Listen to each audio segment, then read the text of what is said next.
In the 7th year with Ted, he still wasn't willing to marry me.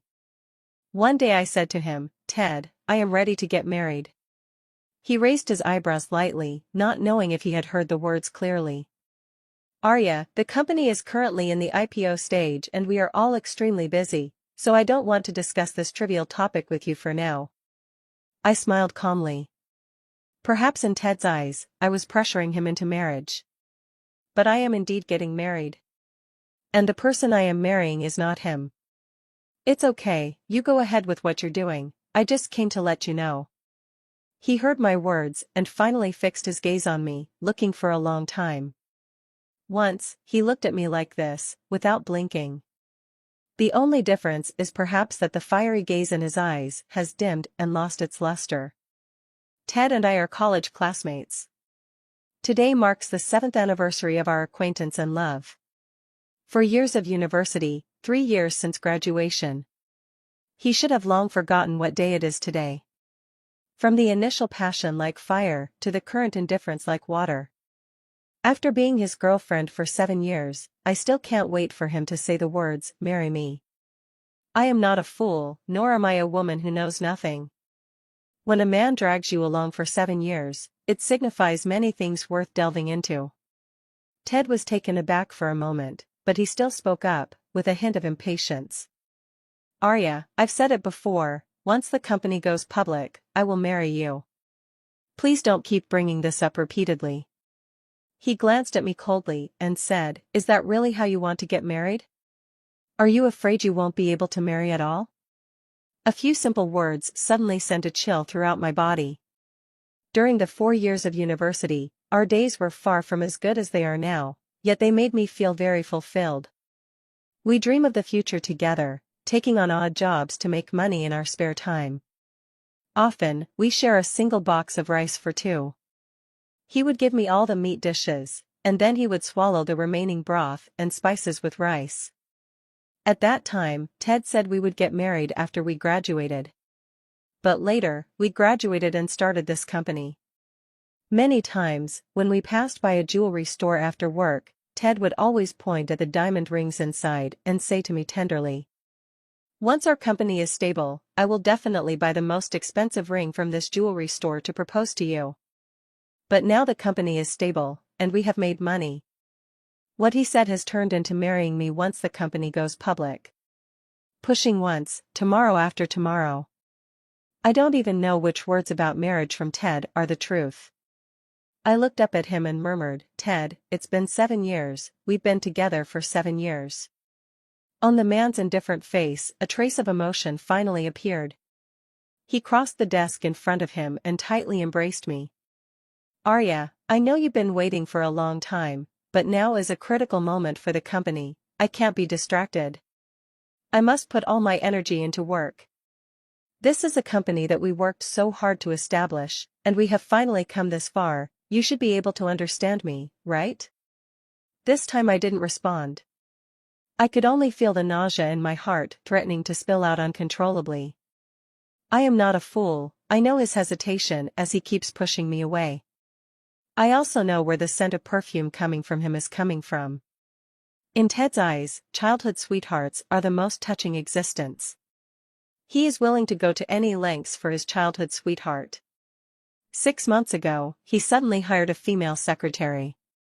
At that time I was quite curious about what kind of woman could attract Ted's special attention, who was usually indifferent to other women. However, I didn't care too much about this matter. Because I choose to trust Ted, to trust our feelings.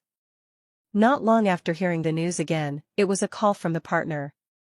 Ted offended the partner for the sake of this secretary. When this incident broke out, Ted rarely had a big fight with me. I asked him in confusion.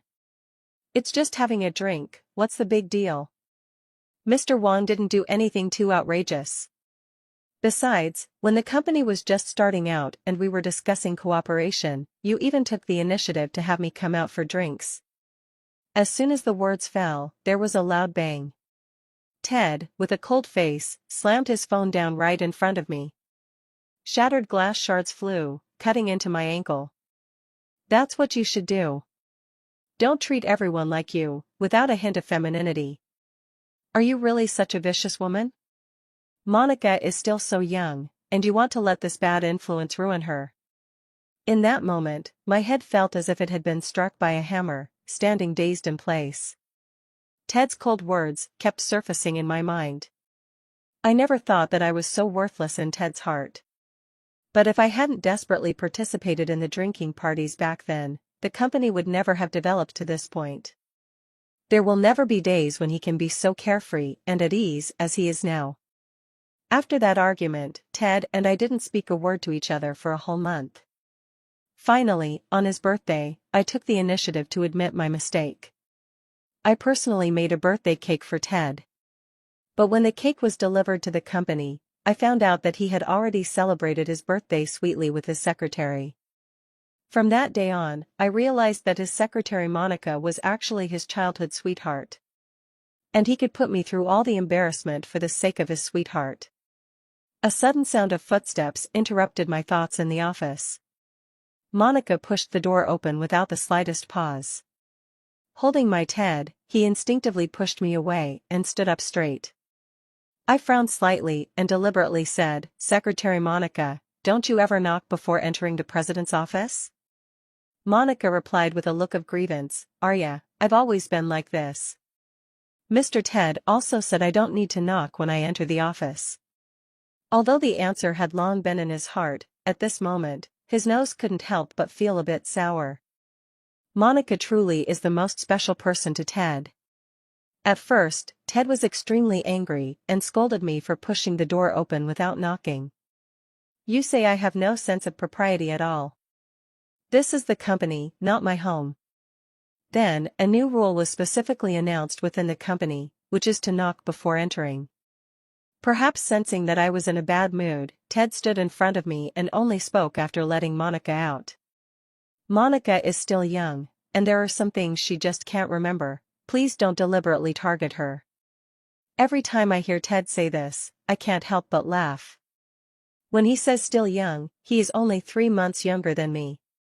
For his blatant favoritism, I smiled this time to show that I was aware. But secretly, my hands had long since clenched into fists.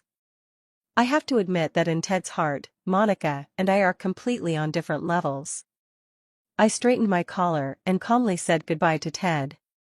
"I've said everything I needed to say today, so I won't disturb you any longer. I'm leaving now." He frowned. It seemed he had completely forgotten what I had just said. Seeing that I was about to go out, Ted couldn't help but ask me, "Arya, what did you just say?" I didn't quite catch it. A wave of sourness instantly surged to my eyes, and as I took a deep breath, I was about to repeat what had happened. Monica pushed the door open once again. She paused for a moment, stuck out her tongue at Ted, looking all sweet and adorable. "I'm sorry, Ted, I forgot to knock again." Ted smiled indulgently and patted her on the head. "It's okay, what is it this time?" "Ted, it's already lunchtime. I heard there's a really good Japanese restaurant. Would you take me there?" Ted agreed without any hesitation. He forgot that I still had unsaid words. Before leaving, Ted suddenly turned around. "Arya, it's noon, do you want to have lunch together?" I was momentarily stunned. A bit dazed. Think about it, when was the last time I had a meal with him? Since Monica appeared, it seems that his world has become only about her. Coming back to my senses, I smiled and declined. "No need, you all go ahead. Some things may have long lost the chance to continue." After leaving the company, I walked straight towards the parking lot. After getting in the car, I took out my phone and realized that I had unknowingly been crying. I wiped away my tears haphazardly, took a deep breath, and called home. "Good daughter, why did you suddenly think of calling Mom today?" I held back my choked voice. "Mom, I agree with the family's opinion, I can marry at any time." "Really?" Mom's surprised voice came through, and soon she sighed again, advising me, "Mom knows you have a boyfriend you've been with for 7 years, but after all this time, he still doesn't want to marry you. As women, we don't have many 7 years to wait. Once youth is gone, this man will be even less likely to marry you." However, that being said, Mom still hopes she won't act on impulse. Marriage is a significant matter and cannot be taken lightly. At this moment, I can no longer hold back my tears. Mom, I know, I wasn't impulsive, this time I listened to you. After hanging up the phone, it took me a long time to calm down. I touched up my makeup and then headed to my destination. When I arrived at the restaurant, I frowned. I didn't expect the location I had booked to be a Japanese restaurant. It couldn't be such a coincidence that I would run into the person I least wanted to see. Just as I walked into the hall, Monica's voice came from behind me. She looked at me with a proud expression, smiling brightly. Arya, how did you end up in this Japanese restaurant? Just now Ted invited you, and you refused, so how come you're quietly following us now? You wouldn't do this on purpose, just to embarrass Ted, would you? I didn't say anything, nor did I intend to get entangled with her. Just as I frowned, my phone in hand vibrated once. The box number was sent over, and coincidentally, it was right next to Ted's box. Arya. Monica called out to me, running up and blocking my way. These days, the company has been preparing for the IPO, and Ted is already extremely busy. Can't you stop bothering him so he can have a little ease? And it seems like you are already in your 30s, right? Most people your age are already married with children. Instead of bothering Ted all day, why not think about how to live the rest of your life properly? Her series of words, even I, no matter how dull, could tell that she was provoking me again.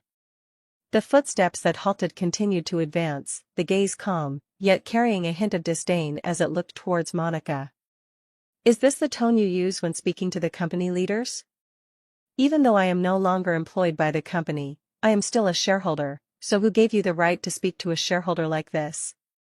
Moreover, this is between Ted and me, when did it become your business to interfere? The fierce aura made Monica involuntarily take 2 steps back. She also didn't expect that I would have such a strong attitude. Or feeling embarrassed, she bit her lower lip and said firmly, what I said is all true. If you can't even accept these plain facts, what right do you have to be a shareholder in the company? Moreover, Ted and I grew up together, we were childhood sweethearts. He has said that in this lifetime, he will only marry me, and I am his wife. Why can't I take charge of this? Saying this, she glanced behind me and, without waiting for me to speak, put on a pitiful expression. I'm also thinking of the company. If Arya, you're still not satisfied, then just fire me. With me here, who dares to fire you? Ted walked out of the booth, his aura very low, and after giving me a cold glance, he said. Arya, Monica is just a little girl who came here to work away from home. Can you tone down your attitude as a young lady and not take out all your frustrations on her? If you have any discomfort or dissatisfaction, you can come directly to me, don't make things difficult for Monica. He directly took me as the culprit without even asking, and an indescribable sense of frustration surged in my heart. I closed my eyes, forcibly suppressing the bitterness in my heart, and let out a deep breath. Ted, aren't you going to ask me why I'm going to fire her? I originally thought he would ask nicely and then communicate clearly. But I never expected Ted to snort coldly. With your arrogant and overbearing attitude, what else do I need to ask? Monica is timid and has been pitiful since she was little. I am her only relative here, all alone. I will not allow you to do anything to hurt her. Monica, looking pitiful, tugged at Ted's shirt corner, her eyes red and biting her lip as she stubbornly said. Ted, you shouldn't be upset because Arya and I had a fight. The company was built up by both of you through hard work, and even if Arya wants to fire me, she must have her reasons. Since I was little, no one has liked me, and I've gotten used to it. Tomorrow, I will go to the company to apply for resignation. I definitely won't make it difficult for you, Ted. No way, I don't agree. In the midst of speaking, Ted couldn't hide the fleeting look of pained affection in his eyes, which I saw clearly. It was then that I realized that everything Monica had just said was true. At that moment, Ted glared at me fiercely, his voice coming from his throat like a ferocious beast. Arya, apologize to Monica. I looked at Ted in disbelief, my eyes unable to hide my daze. Apologize?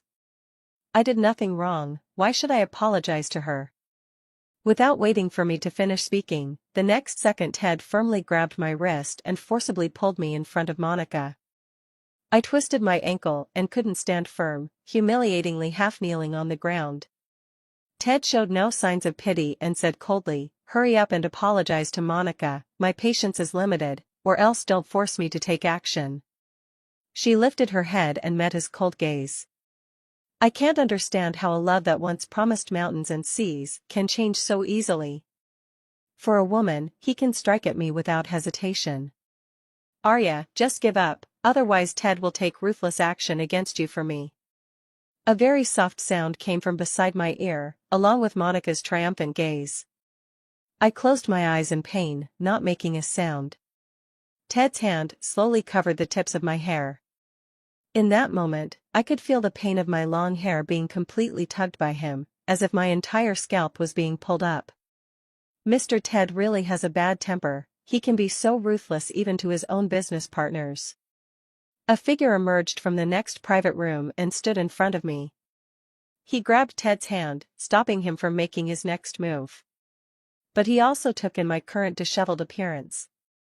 Samuel pushed Ted aside and carefully helped me up, casually saying, "I really didn't expect Mr. Ted to have such a temper. It seems I need to think more about our collaboration. I don't know if it's my illusion." Just as Samuel helped me up, a fleeting cold glint passed through his eyes. It was as if he was standing up for me. The next moment, before I could say anything, Ted's expression changed. I had also heard of Samuel, he is the president of the GU Group, and now the company wants to successfully go public, so the urgent task is to secure a major deal with the GU Group. Ted has been working hard for a long time, trying to get connected with the GU family group. I never expected that an accident would happen today. "Mr. Samuel, you misunderstood. This is just a conflict arising from the interactions among employees in the company. I am merely mediating the conflict." Ted cautiously tried to please Samuel in front of him. Monica, crying and sobbing, interjected, "Mr. Samuel, please don't blame Mr. Ted. It's all my fault, I was the one who made Arya angry, which led to such a big issue. I hope Mr. Samuel won't hold it against our company because of me." These days, Mr. Ted has been busy with company matters, as you, Mr. Samuel, have seen. "We sincerely want to cooperate with your company." Before Monica could finish her words, Samuel sneered, "Do you think you have a say here? The president and shareholders of your company are all present, what right do you have to say these things to me?" The indifferent atmosphere made it unsurprising for Monica, who was pretending to sob, to burst into tears. Ted didn't dare to say another word. He hurriedly pulled her away. I stared blankly at the man in front of me, who had once been so servile and was now fleeing in disgrace, suddenly feeling as if I had been fed to the dogs for these past 7 years. The Ted of the past was so full of vigor. The Ted of today is just so hard to look at. Watching his departing figure, the Ted who once resided in my heart has now completely died. I was taken to the next private room by Samuel. After finally stopping the tears in my eyes, I expressed my gratitude to Samuel. He slowly poured me a glass of water without saying a word. It took nearly 10 minutes before he finally spoke. "Let me formally introduce myself, I am Samuel, the president of the GU Group, and also a student of Teacher Zhou." Speaking of this, he paused. "I heard from Teacher Zhou that Miss Arya has plans to get married soon. I wonder what kind of requirements she has for her partner." My cup of water suddenly froze in midair after I had just taken a sip. I instinctively glanced at the box number revealed on the door. It was only after some time that I realized the person I was set up with for this blind date was, without a doubt, the man in front of me. And the Teacher Zhou he mentioned is my mother. Even the name Samuel suddenly became unusually familiar. After understanding all of this, my cheeks suddenly flushed.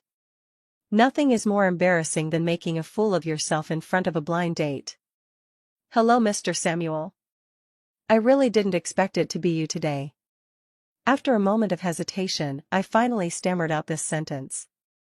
Samuel smiled and, not surprised by my reaction, teased, I heard from Teacher Joe that your boyfriend, whom you've known for many years, should be Ted. I have to say, Miss Arya is very beautiful, but unfortunately, her taste is not very good. I had just mustered quite a bit of courage, only to have it instantly dissipate with his words. He is right. My judgment is indeed poor. But at first, I did not easily agree. Unfortunately, under Ted's repeated attempts to please, she gradually fell into his trap. In the past, he would remember my menstrual cycle and make me brown sugar water on time every day. He would remember my birthday and give me 1,000 paper cranes he had folded over the year as a gift. But now, everything has ultimately changed. He only cares for his childhood friend Monica without a second thought, leaving me feeling embarrassed. I raised my head to look at the distinguished man not far away. You should be aware of my situation by now, and it is what it is. If you have no objections, I can get married at any time. After leaving the Japanese restaurant, I declined Samuel's offer to see me off and took a taxi home alone. This so-called home is actually the rental apartment we have been living in since we graduated from university. When I initially made up my mind to be with Ted, I shamelessly begged my mother to secretly lend me money to buy this house without Ted knowing. I remember the day the truth was revealed. Ted cried, choked with emotion, tightly holding me and saying he would never let me down in this lifetime. Memories of the past rolled through my mind. I smiled as I threw the tie from the table into the trash can. This is the gift I bought for Ted for our 7th anniversary not long ago. It seems it won't be needed now. Since I was preparing to leave here, I began to pack my luggage. I took everything I could carry and threw away everything I couldn't. After all, I don't want to leave behind any ridiculous memories, nor do I want the things that once belonged to me to have a second owner. I ran up and down the stairs with the box twice. Just as I was breathless and returned to the room, Ted also came back. He appeared in front of me, holding a packaged gift box in his hand, with a face full of guilt. He stepped forward with a deeply emotional demeanor and apologized to me. Arya, I'm really sorry. I was impulsive today. I didn't hurt you, did I? Ted reached out his hand, wanting to touch the tips of my hair that he had just pulled. I instinctively dodged away, expressionless in rejecting his kindness.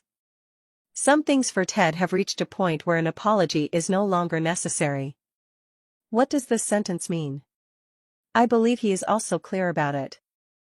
The man pressed his thin lips tightly, his eyes revealing a hint of disbelief. He must find it hard to believe that I would actually reject his goodwill. Once upon a time, as long as he showed a hint of goodwill, I would rush into his arms like a moth to a flame, disregarding everything. I think this is also the confidence that allows him to harm me without restraint. The confidence that I can be salvaged in any situation. Arya, don't be like this. I admit that today was all my fault. I swear that from now on, I won't be as impulsive as I was today. You have no idea how much I wish I could chop off this hand of mine. He actually hurt you, it's simply unforgivable. Ted swore solemnly, shaking the right hand that had just pulled my hair. I smiled and picked up a fruit knife from the coffee table, handing it to him. In his bewildered gaze, I said, then go ahead and do it, I'll be watching. The man stood there foolishly with a fruit knife in hand. Arya, what do you really mean? What I mean is, we are completely done. Please don't show up in front of me again. I'm planning to sell this place, so please take your things and leave. Ted was taken aback for a moment. For many years, my deep love for him made it hard for him to accept my questioning. It's impossible, how could you bear to leave me? Arya, you should know when to stop. Some words, some actions, once done, cannot be taken back.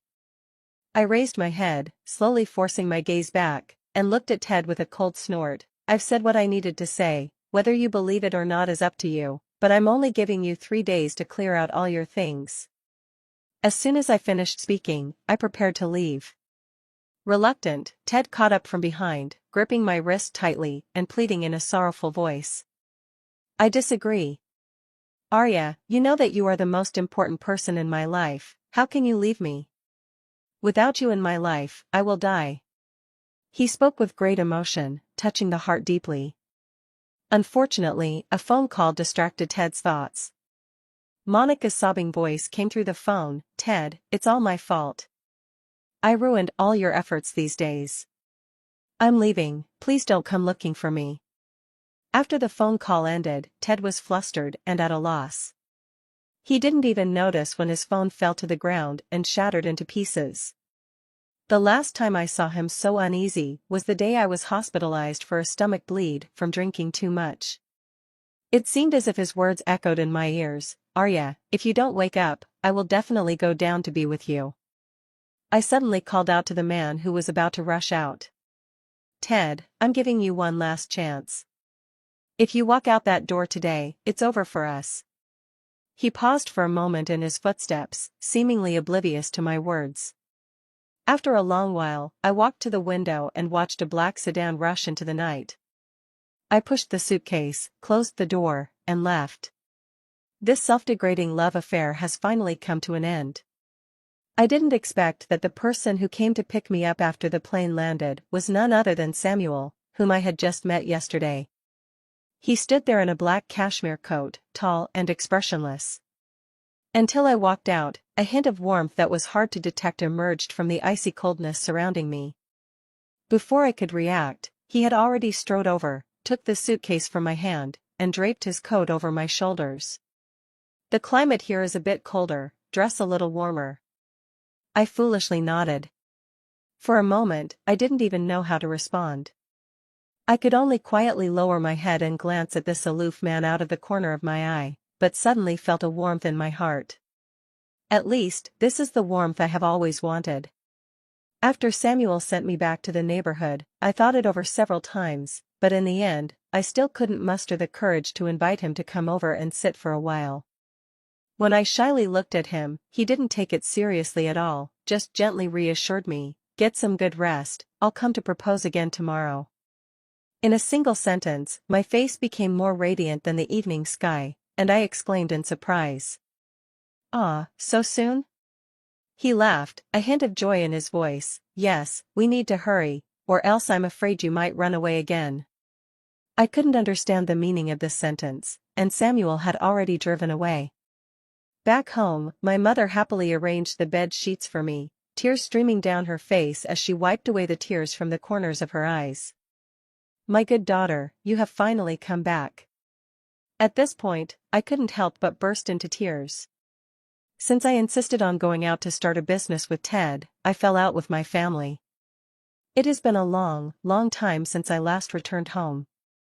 Ted always said that once he achieved success, he would definitely take me home and would surely win my parents' forgiveness. However, his words were pushed back again and again. Even now that the company is nearing its IPO, he still has no intention of fulfilling his promise. Looking at my mother's already aged face, my voice trembled. "Mom, this time I will never leave you again."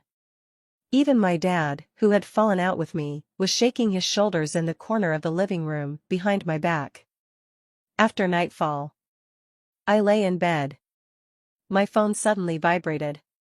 As soon as I answered, Ted's voice came through. "Arya, where have you been? I've called you so many times, why don't you answer, and why did you block my number? Why did you change the locks on the house? How long are you going to make a fuss about this?" I calmly listened to Ted's roar and coldly replied, "I've already sold the house, and we are done, Ted. There are some things I don't want to say a second time. It's impossible to end, I never agreed to end it. Our lives have just begun. How can you leave me? How can you bear to leave me?" His voice was filled with fear, yet I felt an overwhelming sense of irony. "All right, I need to rest now, don't call me again in the future." Before hanging up the phone, Ted was still frantically asking me where I was. A ridiculous question. Only now do I realize how laughable these past 7 years have been. After dozing off in a daze, the next day I was awakened by a series of enthusiastic noises. As soon as I finished getting dressed and stepped out of the bedroom, I saw that Samuel had really come to propose. A group of people carrying various gifts had already filled the house, and they continued to come and go in an endless stream.